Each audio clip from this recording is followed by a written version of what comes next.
It's a bountiful day in this hollow earth. A beautiful day for a hybrid. Do they shift shape? Boy, I feel great. Won't you be my cousin? Welcome to the most important meal of the day, y'all. Shrimp for breakfast!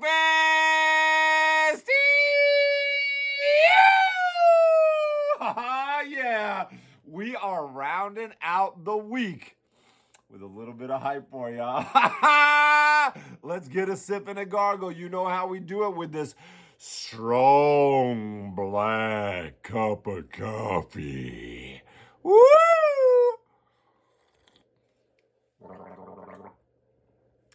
Oh, it's so good. Woo! Never gets old, y'all. Oh, and you know we got them dang homegrown greens up in the packs 3. Breakfast of champions. Breakfast of ghost shrimp for sure. Never fails. Got the gummies, got the cycling frog gummies kicking in. Enjoying the sneak energy. We got all the products, y'all. So sneak. Hit a little sneak after my post-lunch nap yesterday and was totally energized all afternoon, packed with vitamins. Got some caffeine in there. They skipped the sugar. Their branding deal is like that they are a healthy energy drink. So pretty cool. Check them out. Check them out, y'all. Let's get a little sip of these greens, shall we? Hope y'all had a great week. I had an amazing week. Oh, October is getting kicked off right. Thank God. Because y'all know September put the bandits through the ringer. But we've been through it all before. We tumble around. We get back up. We dust ourselves up. And we keep on pursuing these goals. Keep on living this dream life, y'all. Focusing on that gratitude every freaking single day. Had a super productive week this week. Did a very strong first color pass on this poster that I'm working on. The second poster for the diptych of the Trees for the upcoming show at Red Rocks in November, the upcoming weekend in November. And we did the first one earlier in the year. We're circling back to do the second one. And oh my God, it is, I knew that the second one was gonna, basically the first one is aliens terraforming Red Rocks and there's some trees, little trees and some animals and stuff. And then the next one, this one, the basic idea was that it's all gonna be like grown up and they're gonna be all like chilling in the trees. And the first one has a guy coming out of a portal, and maybe he's the one putting on the show, right? Like, I have to step back and let the characters do what they want. As we always say, listen to the drawing, right? Because it's gonna tell me what it wants to be. It's gonna pull me through. So as I sat down, and as it started to pull me through and as the visuals started to flow out, I was very surprised and very amazed and very excited. This one has the feel of like an old school Ghost Shrimp album cover almost, but with a new school twist. So I think y'all gonna like it. It's very different than I thought it would be, and that's always the most exciting part.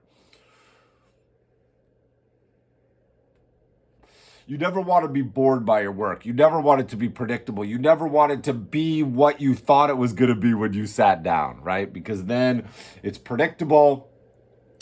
It is, once it gets to the audience and they see it, it's going to be forgettable for them as well. It's not going to excite them, right? You have to, when you're creating work, explore, push, looking for those breakthroughs. You get that breakthrough that blows your mind. You damn well sure know you put together a couple of those breakthroughs and the audience is gonna feel it as well. Now, we don't make work for the audience, but The audience is part of the process, right? As the great Rick Rubin says, the audience comes last, right? And that's not disrespect. That is the utmost respect. Because if you put the audience first, now all of a sudden you're trying to guess what a hypothetical group of people might all as an average like. And then you're the corporations. Then you're doing test groups. Then you're just, you're not going on intuition, right? You're going on guesswork about thinking about hypothetically other people might enjoy, right? And that is not the way that great art is made. Great art is made by a great artist with great routines and great habits and, being in the prime of their career. I mean, great art can be made lots of ways, but great art is made, we'll say this, when the artist, no matter where they are, is doing it for themselves, is doing it to entertain themselves, to have fun at the desk, and in doing so, seeking those breakthroughs and being excited, and then wanting to share it out in the world because of how much they love what they did, right? And then the audience going, holy shit, right? But you have to have those holy shit moments. You have to have those, oh my God, look at this. Because then they're going to get it too. Oh, yeah.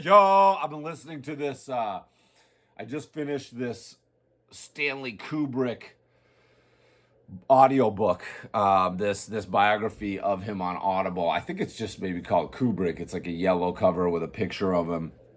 And it's like 25 hours or something. It was an epic, really going through his whole film career, the 13 movies that he made. And, if you have a greatest of all time, Kubrick's got to be up there on the GOAT list for greatest filmmakers. I mean, and the amount he was just involved in, I knew somewhat about him, but I watched some docs on him, and I love the behind the scenes stuff in the movies. There's that fun little documentary that his wife put together about The Shining, making of The Shining. But man, you really realize that all artists are the same and all art business is the same. And there's always this tension between the artist and their vision and the big studios that are paying for that, and the audience reception, again, how the audience is receiving it. And, a lot of times his movies are, either rejected by the critics or, kind of not understood by the audience right away.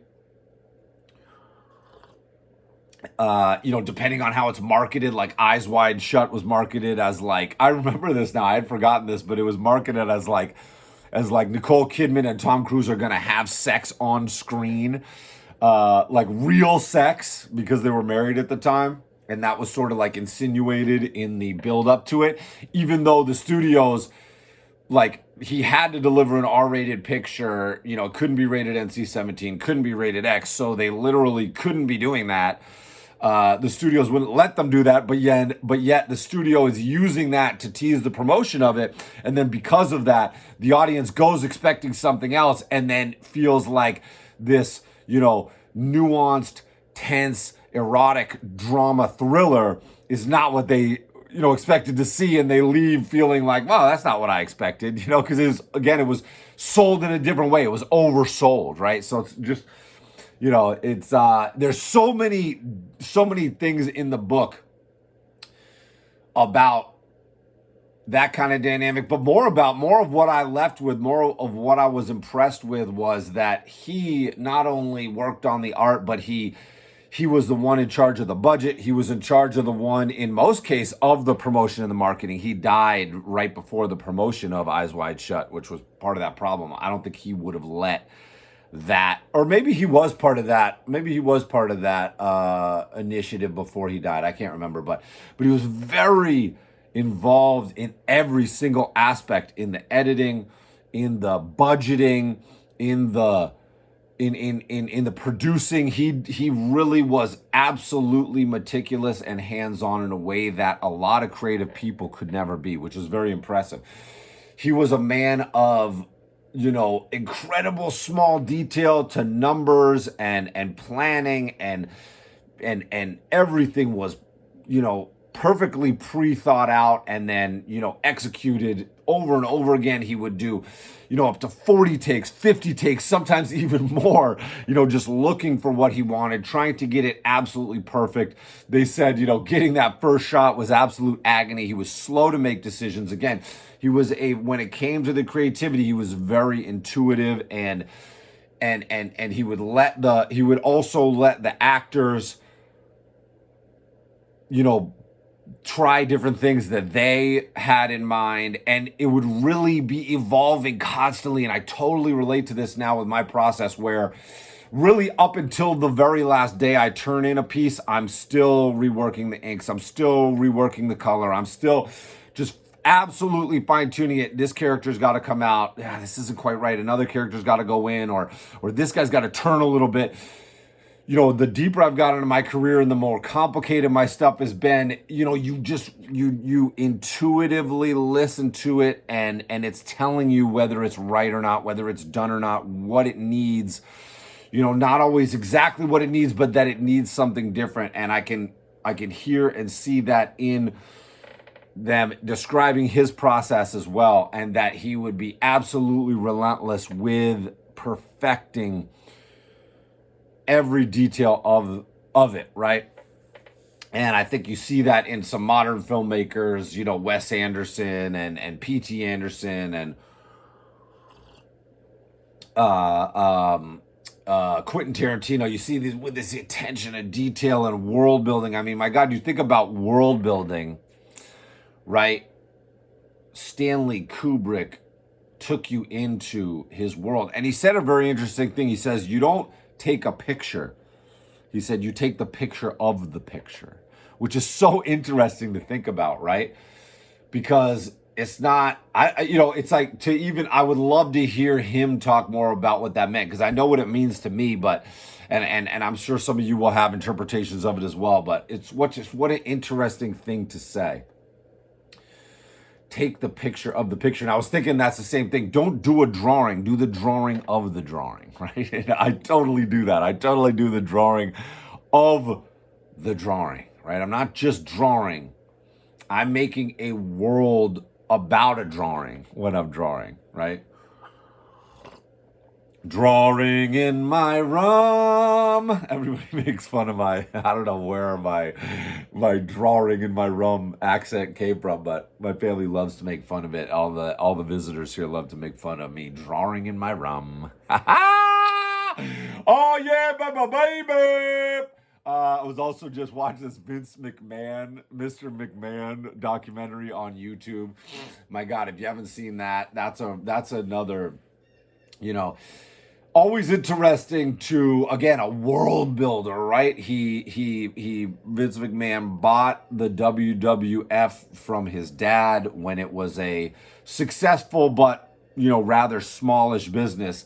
And he turned it into a $1 billion industry. And, again, very meticulous, incredibly hard worker, right? They said Kubrick slept like 4 hours a night, same with Vince.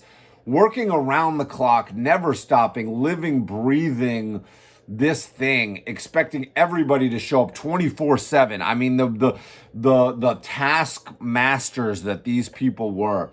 We forget sometimes, and I'm very aware of this because I can feel it in my own life, and I've gone the other way with it because my first dream was to be a family person. But I would say to Thina early on, I'd be like, man, I'm really in this struggle right now between my work and family. And these are people who Kubrick and Vince McMahon. Now, the interesting part is they involved their family in the business, right? Their family was with them and part of it, but the business was basically all that these people were, right? That's all that they thought about, cared about, breathed about, And that's the way these stories are told. I mean, I'm just getting this, whatever, secondhand, third hand, fourth hand. But the dedication that these people give to it, we forget the sacrifice that it takes.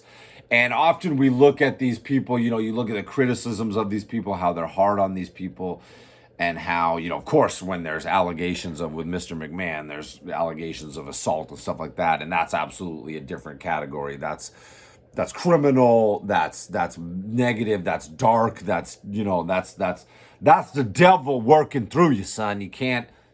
Now he's gone a little too far.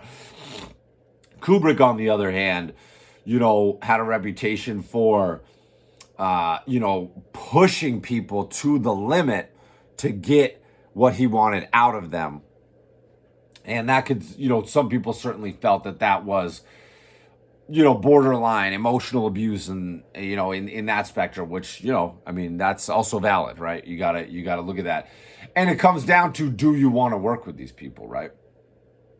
And there's all these relationships that work and don't work. Some people love to work with people like this, some people don't, right? And I can really relate I could see my path to being a person like that. I saw a fork in the road at a certain point in my life, knowing that I could reach crazy higher heights if I didn't care, if I put my business above everything else, if I put my work above everything else. Because for a long time I did that. From the point that I left school to the point that I had my family, I really didn't do much other than work. And you could say, well, you built the cabin and you did these things, but to me, that was all part of it. To me, that was part of the creative journey. My cabin is part of my work. My cabin was part of my career. This land is part of my career. The Ghost Scouts part of my career. Ghost Fest part of my career, right? This is all fuel for the fire. This is all what goes into the personal mythology, right? I can't be this epic legendary character and only exist at my desk. I have to also exist in life and be doing things that, feed into the inspiration and the energy, and they are the counterpoint to my life at the desk, right? I spend most of my life at my desk, but I also have to break out and do these other things. But there was a real point in my life, and I'm not trying to be like, I'm like these guys, right? There's obviously levels to this. Who knows if I could ever come to that level, but I knew that the sacrifices that I would be making for that would be counterproductive to my ultimate goals of being a dad who had time to just relax with the family and do non-work related things with my family, and not always be single-minded. Like as an early father, I was single-minded in a way that really hurt. When I would be hanging with the family, I would have an anxiety about that I wasn't at the desk, because that's how I had gotten to where I was. I worked so hard from the minute I was in school, all through that time, that decade plus. I got into school in 1999, and in 2011 we had Wolfie. So that's a 13-year run, and I had worked, basically, 6 days a week, 10 hours a day on, if not more, on Ghostshrimp, on the brand, on the creative lifestyle, on just, on time at the desk, pencils on paper, because that's the only way I knew that I would for sure do it. I was like, if I do nothing but this, of course I will be able to pull this off. And that was my only goal, because, up till then, through, from 12 to, 18, from 1992 to 1998 was the biggest struggle of my life. The hardest part of my life. Almost was destroyed by it, came out of it with a tremendous amount of trauma and self-destructive tendencies. It had built lightly through my childhood of always getting in trouble and being told I was a problem by school, right? um, you know, being sent to the principal's office, and just always feeling like I was never good or right, or that I was a problem, right? I was constantly being told that I was a problem. But once I got to 12 and we moved and I went to a completely new place, and then when you're in middle school, there's like more expectations, and you are a bigger kid, and the when you're rowdy, it has more repercussions, and it's taken more seriously, and the rebellion is taken more seriously. And then I was mad. I was happy as a kid. Once we moved, I was mad, and that's where the real trauma started to build up. And the hardest part, as I've said, was, God bless my parents. They were doing everything they thought they could do, and they thought they were doing the right thing. But, pushing medication on me, and forcing me to go to school anyway, really confused me and hurt me in a way that I was like, why are my parents inflicting damage on me? It was so confusing to me.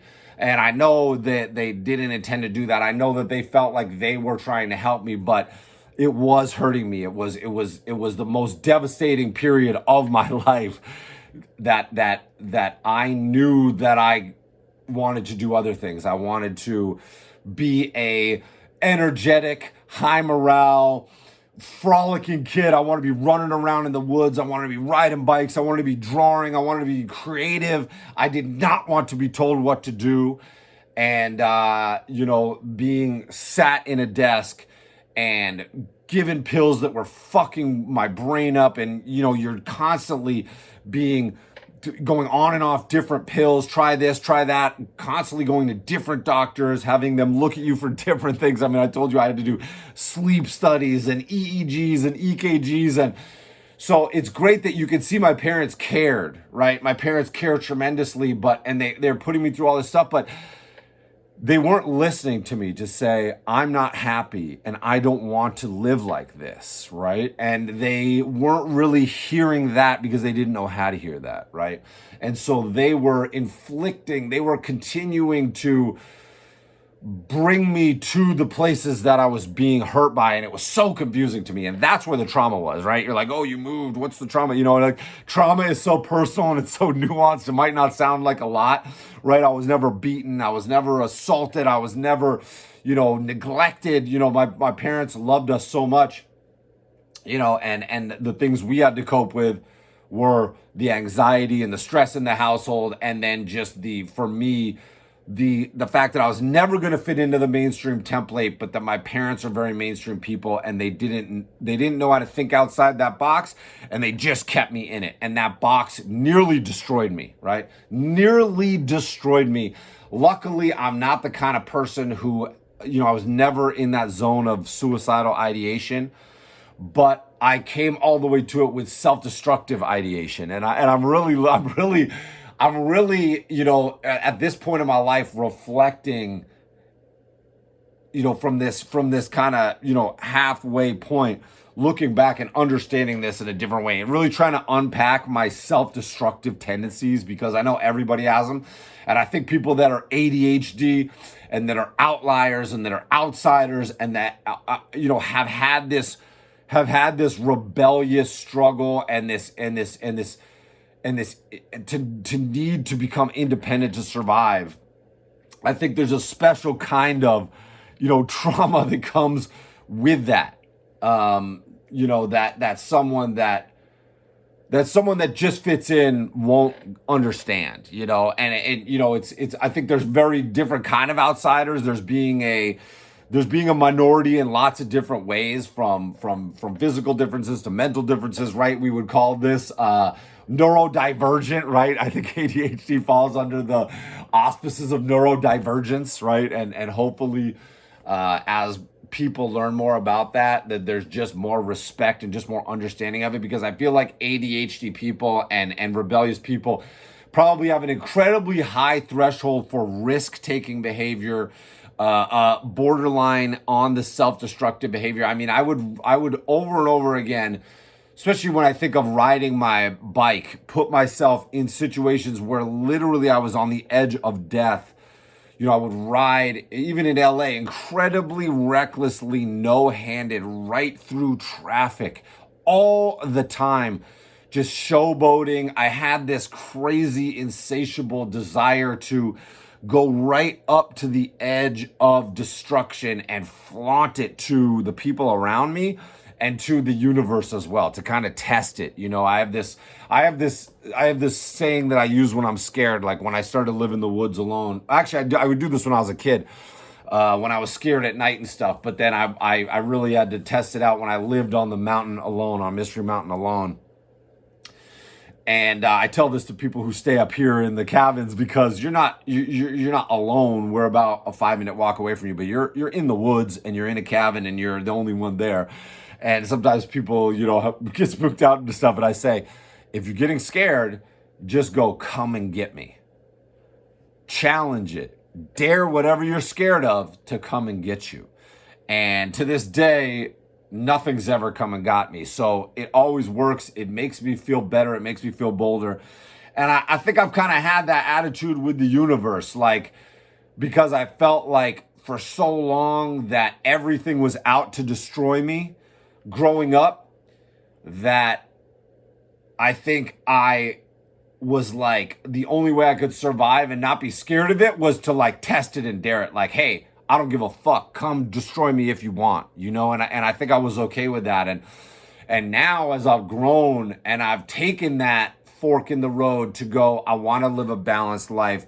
I want to be as great an artist as I can while not being a workaholic, right? I had to ease off from being a workaholic. I was absolutely a workaholic, easing it down to the 40-hour-a-week mark so that I can hang with my kids, so I can be more flexible, so I can, if I want to take a day off to hang out, if I want to take, I had a very chill summer, really, probably should have done a little more like social media promotion and stuff over the summer, but, was just enjoying time with the kids and really learning to, really now I know how to, so I'm not learning how to do it anymore, but just knowing how to relax, right?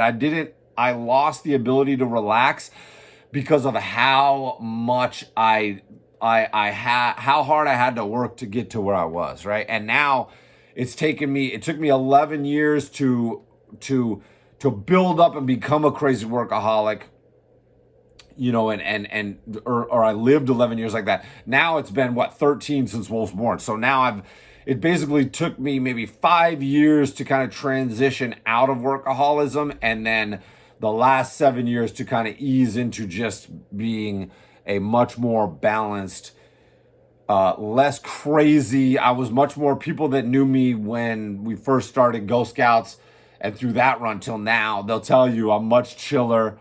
People could even say I've gotten soft, and I'm fine with that. I'm happy with that. I needed to get softer.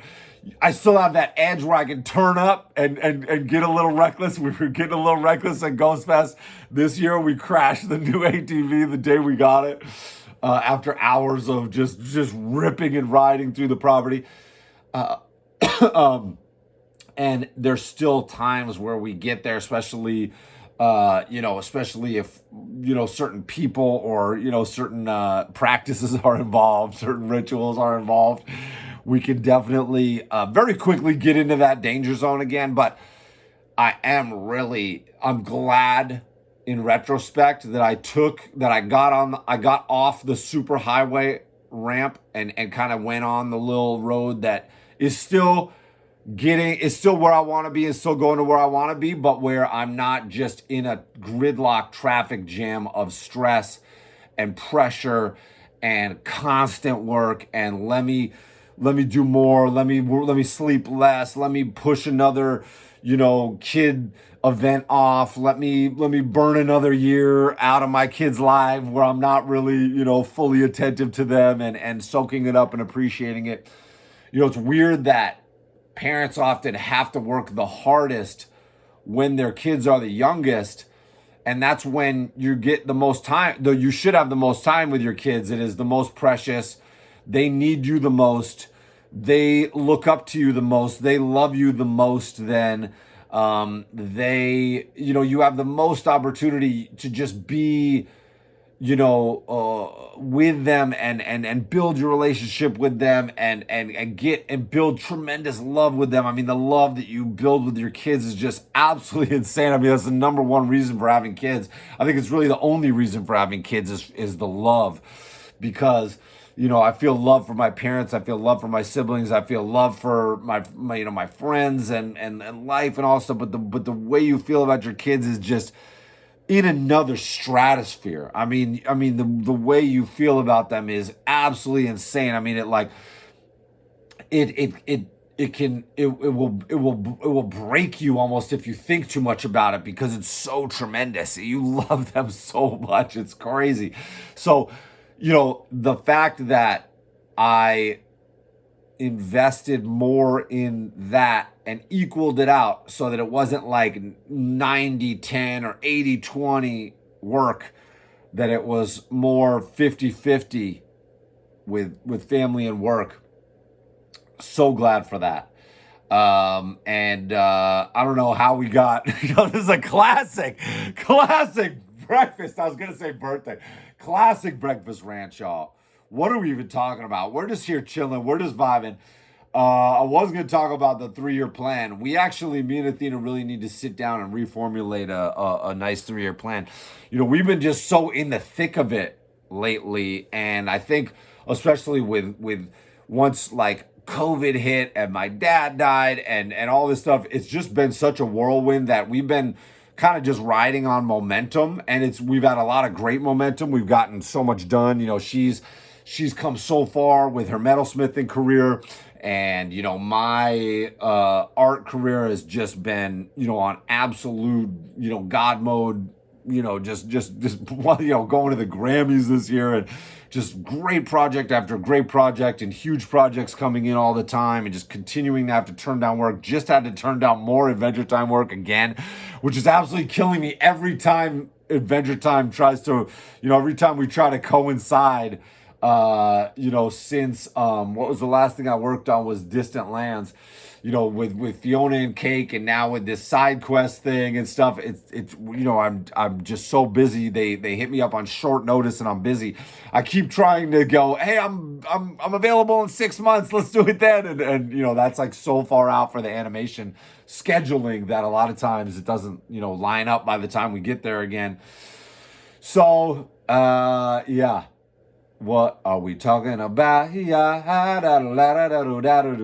But we need to sit down and formulate another 3-year plan.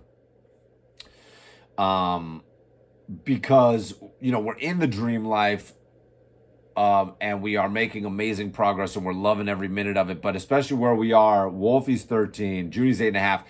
Things are just, if you're not careful, things can just fly by. So we're really feeling the need right now to kind of settle down, and it's good that fall's coming, winter's coming, right? Summertime is like this whole vibe of like relaxation, chilling at the lake all day, having endless cookouts, preparing and decompressing from Ghost Fest and all these things, right? It's its own, when you live in New England, when the seasons dictate, the kind of things you're doing, you really embrace the seasons, and that's one of the things I love most about it.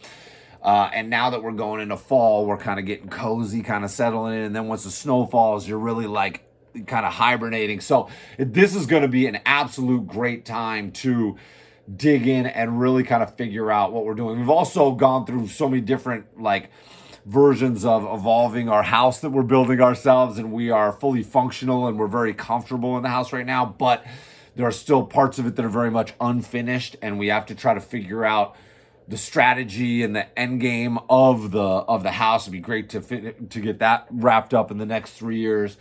Getting the ATV we just got is like a huge milestone. That's been in my plan for freaking so long, and I'm so glad that we were able to achieve that goal. So we're continuing to achieve so many goals, but no matter how many you achieve, it just unlocks the next level, right? It's like the greatest life is the greatest video game ever made, because you have infinite unlockable powers, you have infinite unlockable levels, you have infinite unlockable teams and characters and quests and side quests and everything, that it is just the most amazing experience you could ever concoct for yourself. So thank you to the creative gods, the art gods, to Mother Nature. Shout out. Shout out all my homies around the world. Shout out all my creative cousins around the world, y'all. We have more in common than we have in conflict. I know there's so much insanity going on around the world all the time. And shout out to y'all going through it. Hang in there. Stay focused on that goal. Stay focused on that dream life. Continually try to put yourself in the place with the people, in the position to really be high morale, to be productive. Even when you're in a, life is all about ups and downs. Even living the dream life, even though I'm cruising on God mode, what that last month that we just went through fucking sucked, right? Eye poke, double vision for a week, no work done. Next week, my grandma has a heart attack. We're like, oh my God, we got to go say goodbye to her. We go down. Turns out she's okay. Oh my God, amazing. Driving back the next day, car dies unexpectedly. Not an old car we still owe money on. Fucking dies, dead. Boom. We have to eat $4,000. We have to fucking go buy a new car right now. Oh my God, out of nowhere. Just bought this ATV. Now we're buying the car. Right. There's ups and downs. This last month fucking sucked for us. Then we get COVID. We have to go new car shopping while we have COVID. Fucking everything's crazy. The house is going, the mess. The laundry's not getting done. The dishes aren't getting done. Everybody's sick. Right. It's like, oh my God, nothing's get 3 weeks without work. Oh my God, no money's coming in. Oh my God, all this money's going out. Right. Shit gets crazy. I know these are just, whatever first world problems. They're bigger problems out in the world, but I'm just out here trying to connect with y'all, trying to let you know that you can be in a bad place and you can get to a better place, right? You can work your way there. So fucking keep that vision strong, keep setting those goals. And we are going to drop a new Ghostshrimp and Friends podcast this weekend, y'all. Are you ready? Check out the Patreon. Get on the Patreon. The podcast is back, y'all. You are going to fucking love this shit. I cannot wait. And the best is always yet to come, y'all. We will see you Monday with a new shrimp for breakfast. In the meantime, drop your comments. Drop your appreciation. Drop your questions. I will answer them. Be sure to pick up a copy of the Lost Forest coloring book. Link in bio. Available at Walmart, Target, Amazon, Barnes & Noble. It means a lot. We are working on the second book now. Oh, yeah, y'all. Check out all that Sneak stuff I posted. Check out Sneak Energy. They are totally awesome. Awesome energy drinks. This T2 tumbler is so sick. I'm loving this. I'm loving the Sneak Energy vibe. Wolfie's loving it. And don't forget to pick up some Cycling Frog gummies and seltzers, y'all. You will not regret it. They have had me in the zone and I have just been freaking so insanely creative. So they must be working. They're kicking in now. I am fucking done talking because I have gone from convergent mode to divergent mode. I'm ready to draw. I'm ready to get lost in that creative, explorative universe, into my rightful place in the creative brainstorm of this universe. That is where all artists always exist. I will see you there, y'all.